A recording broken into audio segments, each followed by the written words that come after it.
ശ്രീലേഖയെ BJP പറഞ്ഞു പറ്റിച്ചതായ വെളിപ്പെടുത്തലാണല്ലോ ഇപ്പോൾ പുറത്തു വന്നിരിക്കുന്നത്. ശ്രീലേഖ തന്നെയാണ് ഇത്തരം ഒരു പരസ്യ പ്രതികരണം ഇപ്പോൾ നടത്തിയിരിക്കുന്നത്. മാത്രമല്ല, നിയമസഭയിലേക്ക് മത്സരിക്കാൻ ഇല്ലെന്നും അവർ പ്രഖ്യാപിച്ചിട്ടുണ്ട്. ബി.ജെ.പിയെ സംബന്ധിച്ച് ഇത് വൻ പ്രഹരമാണ് എന്ന കാര്യത്തിൽ സംശയമില്ല. പറഞ്ഞു പറ്റിക്കുന്ന പാർട്ടി എന്ന ഇമേജാണ് ബി.ജെ.പിക്ക് ശ്രീലേഖ തന്നെ ഇപ്പോൾ ചാർത്തി കൊടുത്തിരിക്കുന്നത്. മേയറാക്കാം എന്ന് ഉറപ്പ് നൽകിയതിനാലാണ് മത്സരിച്ചത് എന്ന് ശ്രീലേഖ പറയുമ്പോൾ അത് അവിശ്വസിക്കേണ്ട കാര്യം നമുക്കില്ലല്ലോ. മാത്രമല്ല, ഇക്കാര്യം പ്രചരണവേളയിൽ ബി.ജെ.പി പാളയത്തിൽ നിന്ന് തന്നെ ഉയർന്നു കേട്ടതാണ്. ഒരു കോർപ്പറേഷൻ കൗൺസിലർ മാത്രം ആയി ഒതുങ്ങി നിൽക്കാൻ എന്തായാലും DGP തസ്തികയിലിരുന്ന് സർവീസിൽ നിന്ന് വിരമിച്ച ശ്രീലേഖ തയ്യാറാകില്ല എന്നതിനാൽ കുറെ വോട്ട് ആ ഇനത്തിലും ബി.ജെ.പി നഗരസഭയിൽ നേടിയിട്ടുണ്ട്. അതിൽ സംശയമില്ല. ബി.ജെ.പി നേതൃത്വത്തെ ഒന്നാകെ ഞെട്ടിച്ച വെളിപ്പെടുത്തലുമായി ശ്രീലേഖയുടെ തുറന്നു പറച്ചിൽ മാറിയിട്ടുണ്ട്. പറഞ്ഞത് തന്നെ ആയതിനാൽ ഇത് രാഷ്ട്രീയമായി ബി.ജെ.പിക്ക് വലിയ ക്ഷീണമാണ് ഉണ്ടാക്കാൻ പോകുന്നത്. ഒരു സ്ത്രീയെ പറഞ്ഞു പറ്റിച്ചു എന്ന് പറയുന്ന അവസ്ഥയിലേക്ക് കൂടി കാര്യങ്ങൾ പോകുന്നത് നിയമസഭാ തെരഞ്ഞെടുപ്പിൽ അവർക്ക് വെല്ലുവിളിയാകാനാണ് സാധ്യത.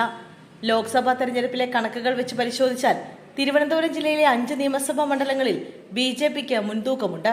ഈ കണക്ക് കൂടി മുൻനിർത്തിയാണ് 10 സീറ്റുകൾ ഇത്തവണ നേടുമെന്ന ആത്മവിശ്വാസം ബി.ജെ.പി പ്രകടിപ്പിക്കുന്നത്.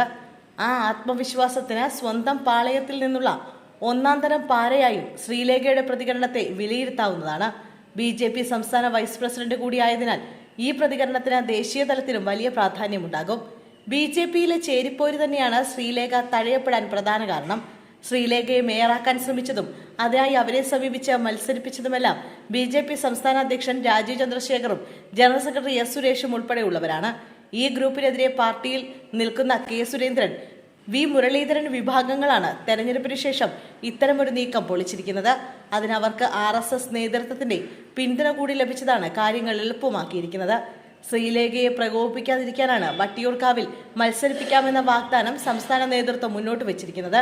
എന്നാൽ സ്ഥലം MLA VK പ്രശാന്തുമായി ഉണ്ടായ ഓഫീസ് തർക്കം കൂടി ആയപ്പോൾ അവർക്ക് ശരിക്കും മടുത്തു എന്ന് വേണം കരുതാൻ.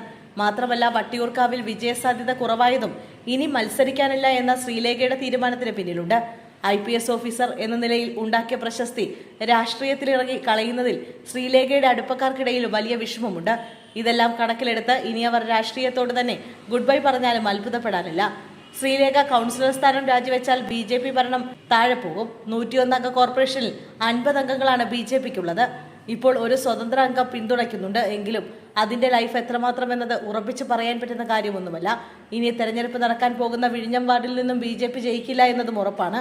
ഈ സാഹചര്യത്തിൽ ശ്രീലേഖ രാജിവെച്ചാൽ അവിടെ ഒരു ഉപതെരഞ്ഞെടുപ്പ് നടന്നാൽ ഇടതുപക്ഷവും UDFും ബി.ജെ.പിയെ പരാജയപ്പെടുത്താനുള്ള എല്ലാ ശ്രമവും നടത്തും. നിയമസഭാ തെരഞ്ഞെടുപ്പിന് ശേഷമാകും അത്തരമൊരു ഉപതെരഞ്ഞെടുപ്പ് വരിക എന്നതിനാൽ ഒരു പൊതുസമ്മതൻ സ്ഥാനാർത്ഥിയായി ബി.ജെ.പിക്ക് എതിരെ വന്നാലും അത്ഭുതപ്പെടാനില്ല. അങ്ങനെയൊക്കെ സംഭവിച്ചാൽ സാക്ഷാൽ മോദി പോലും ആഘോഷിച്ച തിരുവനന്തപുരം കോർപ്പറേഷൻ ഭരണമാണ് ബി.ജെ.പിക്ക് നഷ്ടമാവുക. അതുകൊണ്ട് തന്നെ ശ്രീലേഖയെ പിണക്കാതെ ഒപ്പം നിർത്താനുള്ള വഴി തന്നെയാണ് ബി.ജെ.പി നോക്കുക. അതുതന്നെയാണ് ഇനി സംഭവിക്കാൻ പോകുന്നതും.